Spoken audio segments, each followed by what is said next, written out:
O hino de um país pode despertar o patriotismo para muitos, mas para outros é motivo de desprezo e da sensação de injustiça.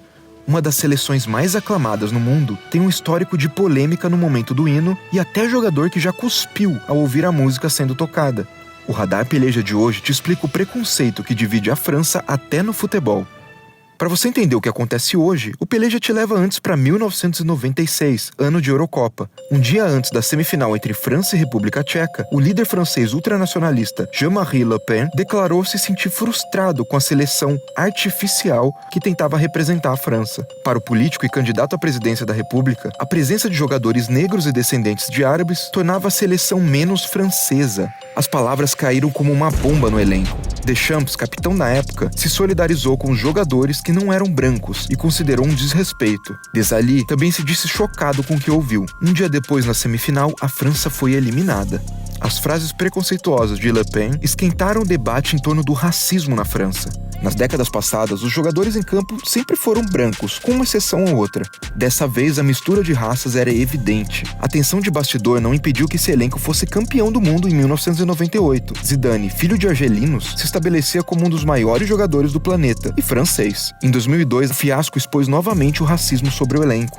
Quando ganhamos, parece que é mérito de todos. Quando perdemos, a culpa é dos negros e árabes, chegou a dizer Thuram, um dos mais politizados jogadores daquele time. Ainda em 2002, Jean-Marie Le Pen chegava ao segundo turno como candidato à presidência pela extrema-direita. Zidane, um cara sempre de poucas palavras, resolveu ir a público alertar a população francesa. Não cometam esse erro. Esse sujeito não representa os valores franceses. Le Pen perdeu as eleições, mas nunca deixou de criticar a diversidade na seleção. Até meados de 2004, ele havia sido condenado 6 vezes por declarações de cunho antissemita, racista e de incitação ao ódio. Ele era como um porta-voz de uma multidão que detestava quem não era branco ou nascido na França. Na Copa seguinte, em 2006, com a França ficando com o vice-campeonato depois da derrota nos pênaltis para a Itália, o líder político disse que o treinador havia exagerado na convocação de tantas pessoas de cor. Thuram respondeu: "Não importa a cor, somos todos franceses." O racismo sofrido pelos negros e árabes da seleção francesa causou vergonha ao país em 2011. Um áudio vazado mostrava uma conversa entre o então treinador Blanc e membros da seleção francesa de futebol. Eles discutiam uma limitação de jogadores negros e árabes na seleção. Seria uma espécie de cota, principalmente por conta da pressão de preconceituosos e membros do Partido Conservador da Frente Nacional. O escândalo tornou mais que público o ódio sofrido por jogadores importantes do elenco naquela época. E é aí que entra Karim Benzema. O goleador francês é como Zidane, filho de imigrantes argelinos. Ele definiu em determinado momento da carreira que nunca iria cantar o hino francês. Essa prática foi adotada por alguns outros jogadores na história. O próprio Zidane foi criticado várias vezes por ficar de boca fechada no momento da letra cantada pelos companheiros. Mas por quê? Com a resposta, o próprio Benzema. É uma letra que incentiva a guerra e a morte a imigrantes. A parte citada pelo atacante é a seguinte: "As armas, cidadãos, formai nossos batalhões, marchemos, marchemos, que um sangue impuro banhe o nosso solo." A letra foi feita em 1792, e o sangue impuro derramado seria de exércitos estrangeiros que entrassem na França. Mas no contexto atual, muitos xenofóbicos utilizam esse trecho como referência aos imigrantes que chegam na França e começam uma nova vida por lá. São considerados impuros ou franceses artificiais, como disse Le Pen. Em 2015, antes do duelo entre Real Madrid e Barcelona, foi feita uma homenagem a vítimas de ataques terroristas na França. Uma versão sentimental do hino francês foi reproduzida enquanto os jogadores estavam perfilados.